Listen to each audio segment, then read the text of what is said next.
Welcome, James. It's been a long time. And finally, here we are. What took you so long? One of my favorite cinematic heroes is James Bond. When we think of James Bond, we imagine a man at ease at all times, a character who has it all. He walks the walk, he's got style, he's got swagger, women love him, but surprisingly also, he's very good at being resourceful. In a very special scene, perhaps one of my favorite action scenes of all time, Bond is chasing after a bomb maker who's surprisingly good at parkour. We don't know why, but this guy can jump over walls, go through construction lots, and just navigate so effortlessly, so gracefully. And Bond is definitely not that elegant. He's more of a blunt instrument.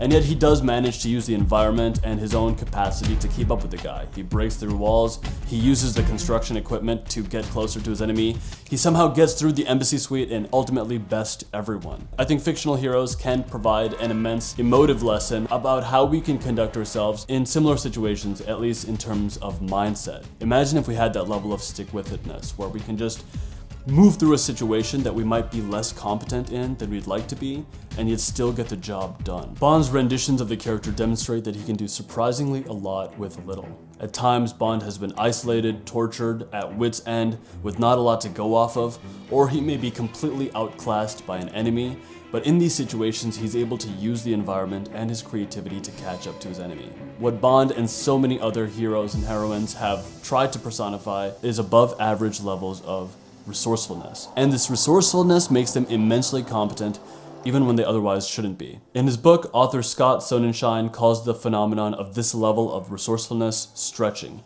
Stretching is a learned set of attitudes and skills that come from a simple but powerful shift from wanting more resources to embracing and acting on the possibilities of the resources that we already have in hand. Our fundamental fallacy so often is thinking that having more resources will help us get better results. In the filmmaking niche, so often it's that having better gear will make us get better footage and ultimately make a better video.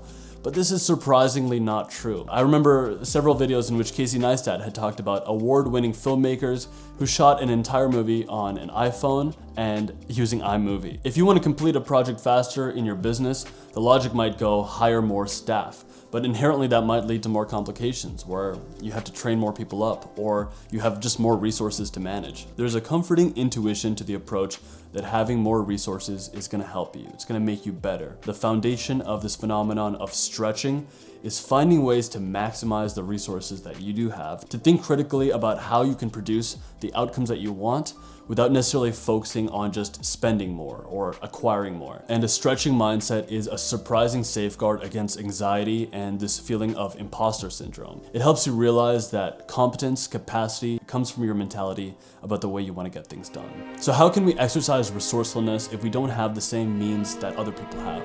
I think the first place to start is to think about your objective. What is it that I'm actually trying to do? So often what we are seeking to accomplish is a fuzzy image in our head, so we don't take the time to put it into words.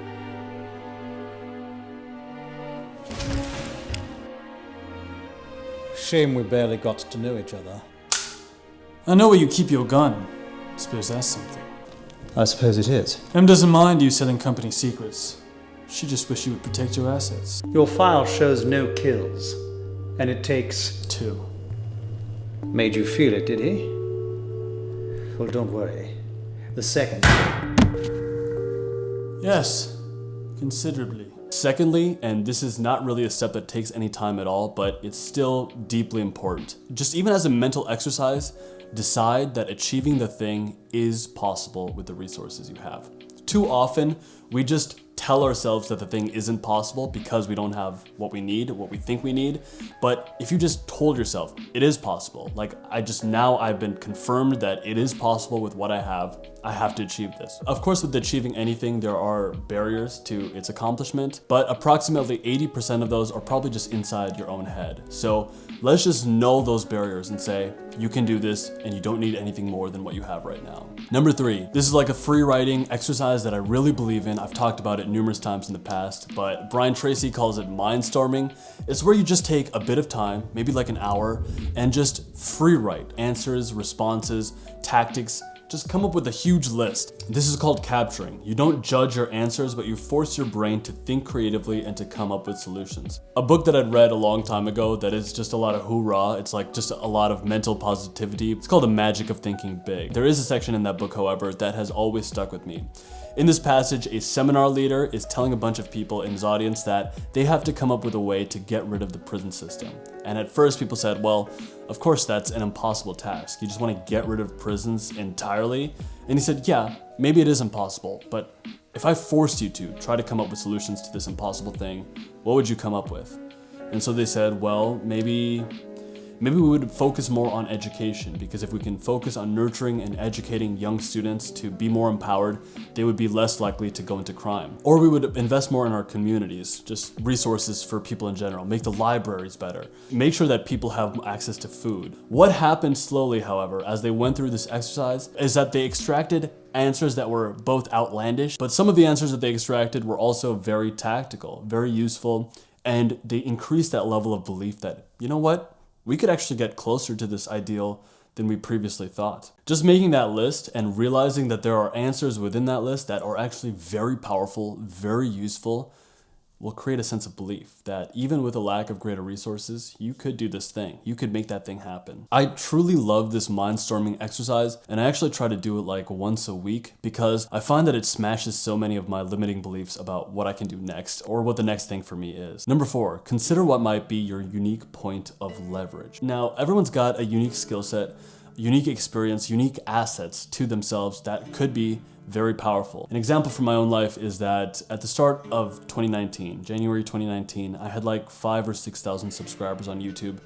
And I just had this curiosity in my head of, could I get 100,000 subscribers in a year? And yet the niches that I was most attracted to were personal development and filmmaking. I didn't have any money for camera gear. I didn't have a good environment to even film in. Minnesota is like desperately cold 7 months out of the year. It's very dark. It makes it considerably harder to shoot here because we just don't have light or weather. And secondly, I just didn't even have the money for it. In fact, I was commuting like an hour and a half every day to get to my job. And so between the 9 to 5 commuting, the fact that I didn't have money for gear, I was completely stumped by this. And yet I asked myself, what could be my unique point of leverage?